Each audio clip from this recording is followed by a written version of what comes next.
Yudhith chapter 1. In the 12th year of Nebuchadnezzar's rule over Assyria, Arpachshad has been ruling over Media with Ecbatana at its center. He was the one who built forts surrounding Ecbatana with chiseled and shaped stones of 3 cubits density and 6 cubits length. That fort was 70 cubits tall and 50 cubits wide. On the fort gates of foundation with 60 cubits density, he built up forts of 100 cubits height. City gates were 70 cubits high and 40 cubits wide, through which his chariots of horse would make their way through. It was in those times King Nebuchadnezzar fought against King Arpachshad in the plains of Dora along the borders of Regavu. All inhabitants of hill country and all who resided along Euphrates, Tigris, and Hydas Pass opposed Nebuchadnezzar. Aruk, king of Elimas in the plains, and many nations joined their hosts to fight against the Chaldeans. Then Nebuchadnezzar, king of Assyria, sent order unto all inhabitants of Persia, to people in Cilicia, Damascus, Lebanon, coastal inhabitants of Carmel, Gilead, northern Galilee, Esdraelon, Great Plains, Samaria and surrounding cities, Jerusalem across Jordan, Bethania, Kelus, Kadesh, people on the border of Mesrain, people in Thephanis, Ramses, Memphis, Goshen land, and all inhabitants of Mesrain until the border of Ethiopia. However, all the people in these lands ignored the order of Nebuchadnezzar, king of Assyria. They hadn't fought together with him in the battle. They sent away in vain his messengers in derision. In this Nebuchadnezzar felt intense fury against the people of these lands. He swore in the name of his throne and kingdom that he would take revenge against Moabites, Ammonites, upon all people to the cause of 2 oceans in Yehuda and Mesrain, and the land of Cilicia, Damascus, and land of Syria. In the 17th year of his reign, he assembled his army against King Arpachshad. He was defeated in battle. He utterly vanquished Arpachshad's host, cavalry, and chariots, captured his cities. He came to Ecbatana and conquered its towers, plundered its streets. Its glory was subject to mass destruction. He captured Arpachshad by the hills of Regau. He was killed, pierced through by sword. Then he returned together with his army of innumerable valiant men to Nineveh, carrying the plunder. They dwelt there as many as 120 days and celebrated victory. Chapter 2. According to the oath of King Nebuchadnezzar, a decree was announced in King's chamber to bring into action his challenge of revenge across all lands in the 18th year, 1st month, 22nd day of the reign of Nebuchadnezzar, king of Assyria. He summoned all officials and leaders and held a secret conspiracy meeting. With his own tongue he proclaimed utter destruction upon all those lands. He decided to kill all who hadn't complied with king's order. After the meeting was over, Nebuchadnezzar, king of Assyria, called upon Elpharnas, his army general and one who is most prominent after himself. This is the order of emperor mighty over all the earth. You may set out and go straight ahead against the nations that subverted my order in western regions with a garrison of 120,000 infantrymen together with 12,000 cavalrymen from my presence. For I am coming to pour my wrath upon them. Say to them that they may prepare land and water. My army will overwhelm their land. I will deliver it for my army to plunder them. Their valleys will be piled up with their slave ones. Their dead bodies will impede the course of streams and rivers. I will send them bound till the borders of earth. Go ahead of me and capture their lands for me. If they surrender, keep them for me unto the day of their punishment. If they resist, show them no mercy, but deliver them unto murder and plunder. I have sworn by my name, by my royal power, I have proclaimed, I will do according to my very word. As for you, you should not defy any of my commands, me who is your authority.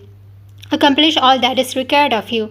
Make no delay. Elpharnas went off from his master's presence and assembled together according to king's command, generals, commanders, officials of Assyrian army, and chosen valiant men comprising of 120,000 infantrymen and 12,000 cavalries. He assembled them like a great army girded for battle. He also garnered innumerable camels, donkeys, and mules to carry arsenal weapons, and innumerable sheep, bull, and goat for food as well. Everyone received as much as food and plenty of gold and silver from king's repository. He set off before King Nebuchadnezzar with all army comprising of chariots, cavalry, and chosen infantry, a miscellaneous army innumerable like sand grains of earth, like swarm of locusts also went with them. In 3 days they reached the plains of Bacthilath from Nineveh. They fixed tent on the side of mountain west of northern Cilicia overlooking Bakthilath. Alphonsus charged forward from there to hill region with entire army comprising of infantry, cavalry and chariots. He emptied Puth and Ludd. He plundered all the inhabitants of Ramses, Ismailites residing in the borders of wilderness to the south of land of Kilia and Kilkun of Chaldea. He then ventured through the coast of Euphrates and trod over Mesopotamia, destroying cities with forts along the riverside of Abron. He subdued the land of Cilicia, killed all who resisted. Later he moved towards southern limits of Yafith, facing Arabia. He encircled Midianites, burned down their tents, and plundered their herds of God. During the time of wheat harvest, they invaded into the plains of Damascus and set fire to their yield, slaughtered their herds of God and domestic animals, attacked their cities and crushed them, ravaged their fields. All of their young men were also made prey to sword. Fear and terror about him fell upon all inhabitants of Sor, Sidon, Sur, Okina, and Jamnia. People of Azotus and Ascalon also feared him extremely. Chapter 3. Therefore they sent messengers to sue of peace. They said, We are servants of Emperor Nebuchadnezzar. We revere before you. Do to us all that you desire. Our buildings, land, wheat fields, and herds of God in our dwellings are all for you. Our cities and its inhabitants are subject to you. You may come and do according to what you think befitting. Messengers came to Alphonsus with this message. Then he took course into coastal lands with army. All fortified cities were stationed with sentry garrison. From among them were gathered skilled people, and auxiliary army was formed. People of these and neighboring cities welcomed him, showering upon him garlands and dancing to sounds of music. However, he destroyed all their places of worship. Their sacred trees were cut down, for he had received king's order to destroy gods of all lands, persuade all kings to worship Nebuchadnezzar alone, and force people of all languages and lands to invoke his name as God. Alphonsus reached the limits of Ezraelon near Dothan. This is a village that stood facing mountain chains of Yehuda. He pitched tent between Gebe and Scythopolis. He dwelt there a month to procure objects required by his army. Chapter 4. Israelites who dwelt in Yehuda heard all that Alphonsus, the army general of Nebuchadnezzar, king of Assyria, had done with various nations, and their temples plundered and utterly destroyed. Then they became extremely frightened upon their arrival. They became anxious about Jerusalem and the house of the Lord their God, for it has not been long before that they had returned from exile. It was shortly before that people revamped in Jerusalem and reinstalled and sanctified sacred vessels, altar, and temple made impure. Therefore they sent messengers to Samaria, Kona, Beth Horon, Balmain, Keriho, Koba, Aurora, Shalom valleys, such as these places, and warned them. They pitched tent upon the tip of all lofty mountains and fortified their villages. They procured food items to suffice the needs of impending battle, for it was not long before that the harvest of their fields was over. On that day, Joachim, the high priest of Jerusalem, brought to the people of Bethulia and Bethomasta that stood facing the plains near Dothan and opposite Esdraelon. He commanded them to station themselves in the curves of mountains, for the only way into Judea had been those curves, because it was easy up there to impede an advancing army, because the narrowness of that path would permit passing of merely 2 people each. Israelites obeyed the commands of Joachim the high priest and elders of Israel in Jerusalem. All people of Israel cried out fervently to God. They lowered themselves through extreme fasting. There their wives and children, cattle and foreigners who dwelt there, hired workers and slaves wore sackcloth. All who lived in Jerusalem, such as men, women, and children, laid their sackcloth before Lord, dusting ashes on their head, lying prostrate before the temple. They covered the altar as well with sackcloth. They cried out in one voice and prayed to the God of Israel to not let Gentiles be made happy by letting their infants be put to death, their women stolen, and temple be made profane and dishonored. Lord heard their prayer. He opened eyes towards their trouble. All these people had been fasting for several days throughout Judea and before the holy temple of the Almighty Lord in Jerusalem. Holy priest Joachim, priests who stood in Lord's presence, and all who ministered in the temple wore sackcloth in offering perpetual burnt offering, people's votive offerings, and sacrifices. They cried out with a loud shrieking voice to the Lord, bearing ashes on their turbans, to gaze at the house of Israel with merciful eyes. Chapter 5. Alphonsus, the Assyrian commander, turned furious on hearing that the people of Israel shut out curves, fortified mountain tops, and deployed modes of defense in the plain in preparation for battle. He summoned all rulers of Moab, army commanders of Ammon, and all the governors of coastal lands. He said to them, Canaanite men, you tell me, which is the nation that reside in that hill country? Which are the cities that they dwell in? How strong is their army? In what is confined their strength and might? Which is the king that gave command to their army? Why is it they alone of the people from western region had not sought to come to meet me? Achior, the leader of Ammonites, told to him thus, My master, if you would permit me, your servant, to speak, I will tell the facts about these people who inhabit the hill country nearby. No word of treachery would come out from the mouth of your servant. These belong to tribe of Chaldeans. For they disapproved to worship the gods whom their ancestors used to worship in the Chaldean land they migrated to and dwelt in Mesopotamia. They denounced the ways of their ancestors and began to worship the God of heaven about whom they knew.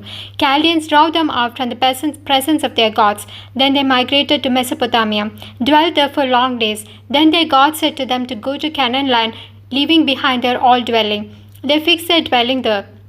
Having been wealthy with immense gold, silver, and cattle, went away to Mizraim in the wake of famine throughout the land of Canaan, dwelt there as long as food was plenty. Whilst in Mizraim they became a great nation, uncountable in number.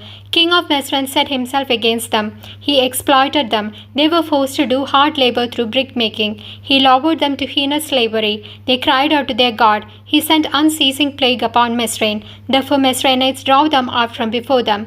Their God dried down Red Sea for them. He guided them into Sinai and Kadesh Barnea. He eliminated all the people in wilderness for them.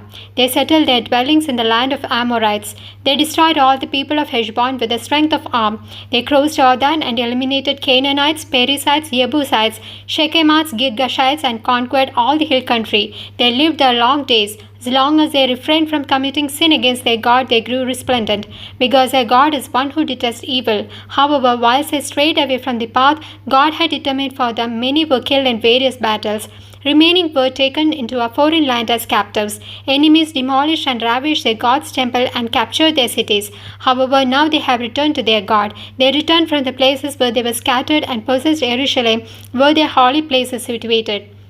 For the hill country was desolate, there they made settlements. Therefore, my master and Lord, if this people is guilty of any mistake, if they have committed sin against their God, we must first ensure that they have wronged in such manner. Later we may set off to attack and defeat them. But if no transgression is found with them, then my master leave them alone. For we must fear the Lord whom they worship will protect and safeguard them, and will become subject to mockery before the entire world. After Achior finished speaking, all who stood around the tabernacle began to mutter under their breath. Officials of El Furnace and all who came from coastal land and Moab sought to cut him into pieces. They said, Why should we fear Israelites? They are a weak and powerless nation, not able to stand a strong attack. Hence our master El Furnace, we will march forward. Your great army will swallow them up. Chapter 6.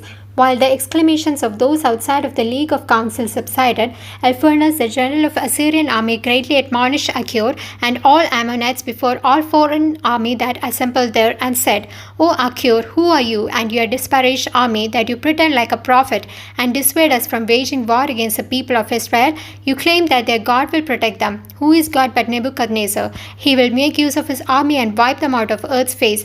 Their God will not protect them. We, the servants of Nebuchadnezzar, will destroy them all like a single person. They wouldn't be able to withstand the strength of our cavalry. We will subdue them all. Their mountains will become inebriated with their blood. Their valleys will be filled with their corpses. They will be completely wiped out, not able to stand firm against us. This is the decree of Nebuchadnezzar, the Lord of all the earth.